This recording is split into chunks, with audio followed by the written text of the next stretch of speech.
अस्सलाम वालेकुम दोस्तों, दिस इज़ आर क्यूब। मैं हूं रिजवान और एक नए वीडियो, एक नए व्लॉग में आप सब लोगों को वेलकम। उम्मीद है कि आपका दिन बहुत अच्छा गुजर रहा होगा। आज का जो व्लॉग है वो मेरे लिए थोड़ा सा स्पेशल है बिकॉज़ मैंने इसको थोड़े से डिफरेंट स्टाइल से बनाया है, थोड़े से यूनिक स्टाइल से बनाया है। तो अगर हो सके तो इस वीडियो को प्लीज़ एंड तक देखिएगा and your feedback are always always welcome.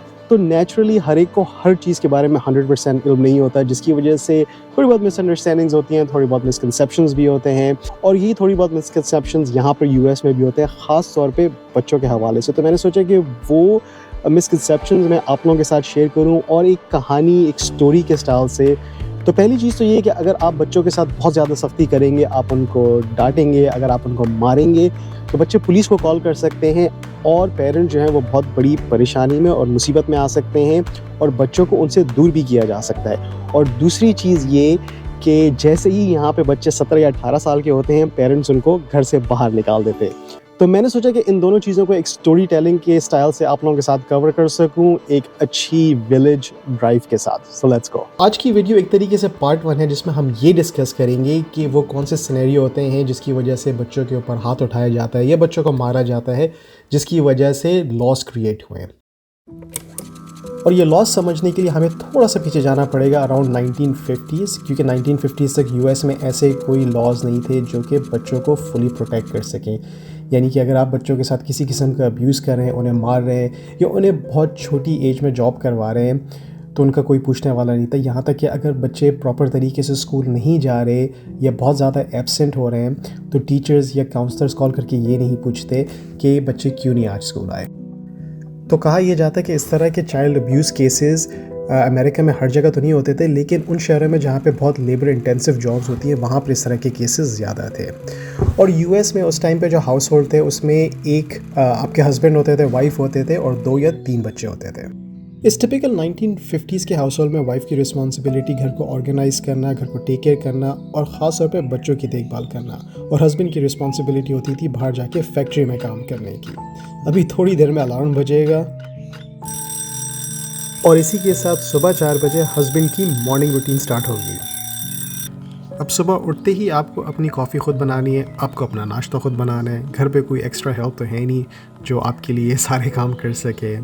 और जब वाइफ़ उठती हैं तो उन्हें घर के काम करने होते हैं, ख़ास तौर पे बच्चों के लिए तैयारियां करनी होती हैं, बच्चों का नाश्ता बनाना होता है, बच्चों का स्कूल का लंच बनाना होता है।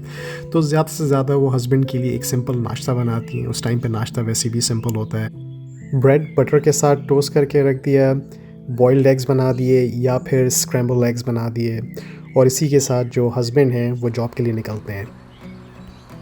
अच्छा, जो लोग लोअर मिडिल क्लास के थे या जो लोग इस तरह की फैक्ट्रीज़ में, माइंस में काम करते थे, उनके पास गाड़ियाँ तो नहीं होती थी, और अगर गाड़ी होती भी थी तो एक गाड़ी होती थी जो यूजुअली वाइफ यूज़ करती थी ताकि वो बच्चों को स्कूल लेके जाएँ, स्कूल से पिकअप करें और जो ग्रोसरी शॉपिंग है वो करें। तो 10-15 मिनट लगते थे उनको वॉक करके बस स्टेशन तक जाने के लिए, फिर 10 मिनट और वेट करें बस का, फिर ऑलमोस्ट 1 घंटा लगता था उन्हें अपनी जो बस स्टेशन से जॉब तक जाने के लिए। अगर आपकी जॉब 7 बजे शुरू हो रही है तो आप उसके लिए सुबह 4 बजे से उठ रहे हैं, तो मतलब 3 घंटे आपको सिर्फ लगे जॉब तक पहुंचने में। तो आदमी तो इसी में ही आधा थक जाए, अभी तो आपकी जॉब स्टार्ट ही नहीं हुई है। फिर ये जो जॉब होती है ये बहुत मुश्किल जॉब होती है, मतलब 12-12, 14-14 घंटे की जॉब होती है। इसमें आप सारा वक्त खड़े होते हैं और आप मैनुअल लेबर होता है, तो आपको जैसे पूरी बॉडी की स्ट्रेंथ चाहिए होती है इस जॉब को करने के लिए। यूजुअली ये जो कोल माइन की जॉब होती हैं ये 4-4, 5-5 मंजिला नीचे ज़मीन के नीचे होती हैं, तो आप वहाँ पे वेंटिलेशन इतना अच्छा नहीं होता, वहाँ पे ऑक्सीजन इतना ज़्यादा नहीं होता। फिर मतलब छोटी छोटी पतली पतली जो है जगह होती हैं, वहाँ पे गाड़ियाँ भी गुजर रही हैं जो कोल को लेके जा रही हैं ऊपर, और वेंटिलेशन भी इतना अच्छा नहीं होता। गाड़ी का पोल्यूशन जो है वो अलग है। लोग 25-25, 30-30 साल इस जॉब को करते हैं। इसमें आप डस्ट भी इतनी इनहेल कर रहे हैं, आपके लंग्स में जा रही है, ख़ास कर जो कोल की डस्ट होती है। तो आई एम श्योर कि ये आपकी सेहत के लिए अच्छा नहीं होता, आपकी मेंटल हेल्थ के लिए अच्छा नहीं होता। आपको लंच ब्रेक भी बहुत कम मिलता है। इसमें जो है एक्सीडेंट्स भी होते हैं, लेकिन फिर भी जैसे कोई पॉलिसीज़ या कोई लॉज नहीं थे जो मज़दूरों को प्रोटेक्ट कर सकते हैं। तो ये एक टिपिकल डे होता है इन टफ़ जॉब्स का।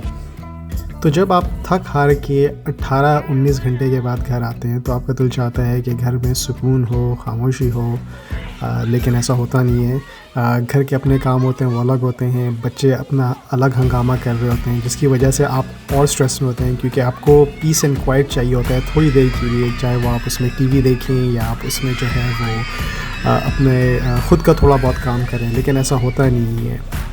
और फिर वो एक ऐसी चीज़ का सहारा लेते हैं जिससे वो समझते हैं कि उन्हें आराम मिलेगा और वो अपनी रिस्पॉन्सिबिलिटी से थोड़ा सा दूर हो जाएंगे, लेकिन इन रियलिटी ऐसा होता नहीं है क्योंकि ये एक तरीके से ट्रिगर पॉइंट बन जाता है। उनके अंदर एक रेज और एक गुस्सा होता है जो बढ़ता चले जाता है और फिर कोई भी ऐसी छोटी सी चीज़ हो जो उनको पसंद ना आए तो वो फिर अपना गुस्सा निकालते हैं, और गुस्सा या तो वो अपनी वाइफ पे निकालेंगे या फिर अपने बच्चों पे निकालेंगे।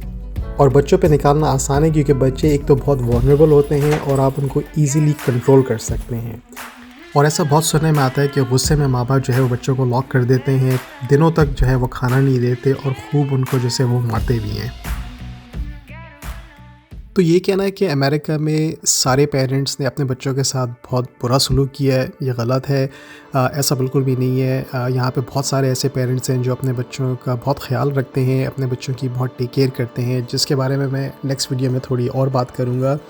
लेकिन इनफ केसेस यूएस में हुए 1950s में 60s से पहले के जो लोकल गवर्नमेंट है, जो फेडरल गवर्नमेंट है, उन्होंने ये देखा है कि हमें कुछ करना चाहिए, पॉलिसीज़ लॉज लेके आना चाहिए ताकि बच्चों की जो प्रोटेक्शन है वो की जाए। फिर कम्युनिटी मेंबर्स जो आपके नेबर्स होते हैं उन्होंने भी ये चीज़ नोट की क्योंकि वो देखते थे बच्चों को ना। जब पुराने ज़माने में तो ये होता था कि हर एक को जानता था, ख़ासतौर पे जो छोटी छोटी कम्युनिटीज़ होती थी।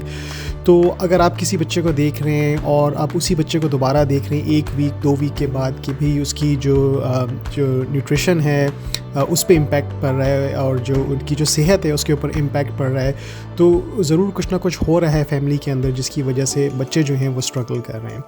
और जैसे कि हम सब लोग जानते हैं कि बच्चे जो हैं वो बहुत वल्नरेबल होते हैं। अगर बच्चों के साथ गलत सलूक किया जाए तो हो सकता है कि बच्चे जो हैं वो पूरी ज़िंदगी एक ट्रॉमा के साथ अपनी ज़िंदगी गुजारें। और स्टडीज़ ने ये भी शो किया है कि जिन बच्चों के साथ ट्रॉमा होता है या जिन बच्चों के साथ अब्यूज़ होता है तो चांसेस हैं कि जब वो बड़े हों और उनके बच्चे हों तो वही अब्यूज़ जो है वो अपने बच्चों में भी दें।